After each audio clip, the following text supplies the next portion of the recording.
अच्छा बड़ी अहो भाग्य बिरहा जगत के सुप्रसिद्ध शिव जगत गुरु पिता आज नाम तो सुना था, अहो भाग्य हुई, दर्शन हुआ, हम धन हुए, गुरुदेव को सत सत प्रणाम करते हैं। उपस्थित तमाम जनसमूह, गायक, कलाकार, गीतकार, संगीतकार, सभी लोगों का दर्शन हुआ, हम धन हुए। सभी लोगों से दास का एक स्वर में यथाउचित नमस्कार प्रणाम। 21 रुपये का आशीर्वाद बड़का भैया से, 11 रुपये का माया हमारे बड़े भाई दशरथ जी से सत प्रणाम बा, कहना बा। अच्छा बाबू, एक स्वागत गीत बा, गुरु जी के चरणों में कहना बा। हाय कि अरे महफिल में बात आज, महफिल में बात आज, स्वागत न मनावा, अर्पित सुमानावा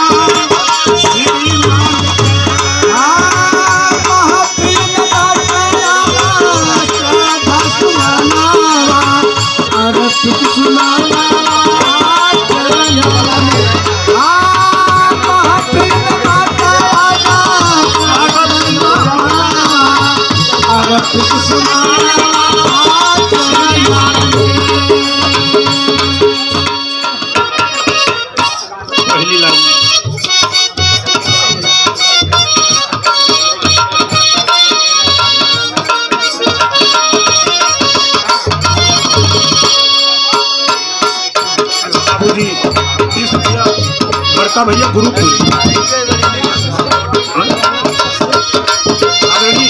प्रहलाद कश्यप गुरु जी के कमल द्वारा 100 बार प्रणाम बा। साथ में जनता जनार्दन के यथाउचित नमस्कार प्रणाम बा। महफिल में बात आज, स्वागत न मनावा, अर्पित सुमानावा,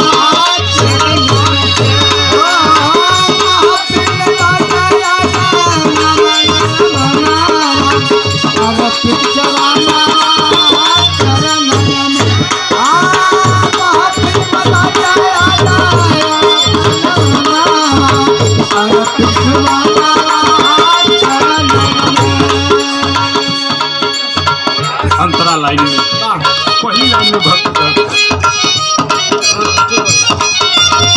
हर पल फूला के पाला का नया के, हर पल फूला के पाला का नया के, हर पल फूला के पाला का नया के,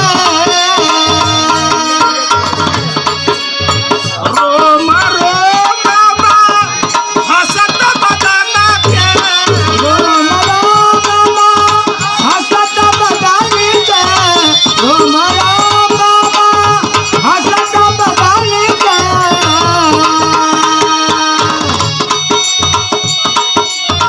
मन मन हर धुना बाजत बजनवा,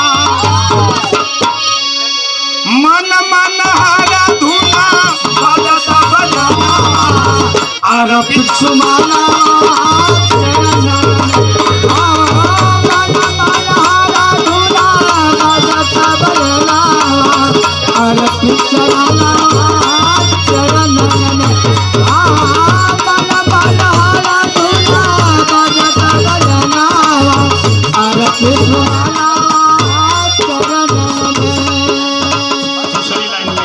कहना बा के दिगा दिगंत बाप, दिगा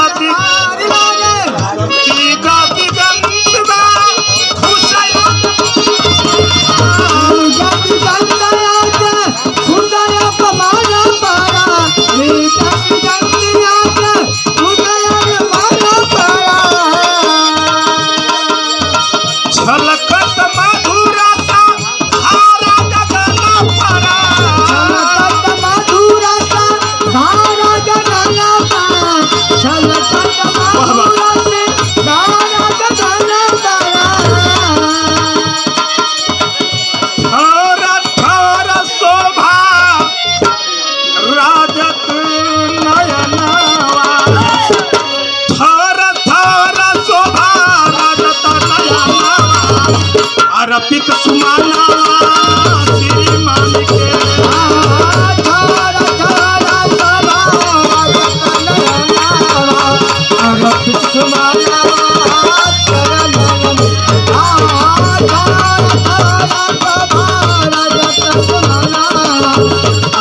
सुनाना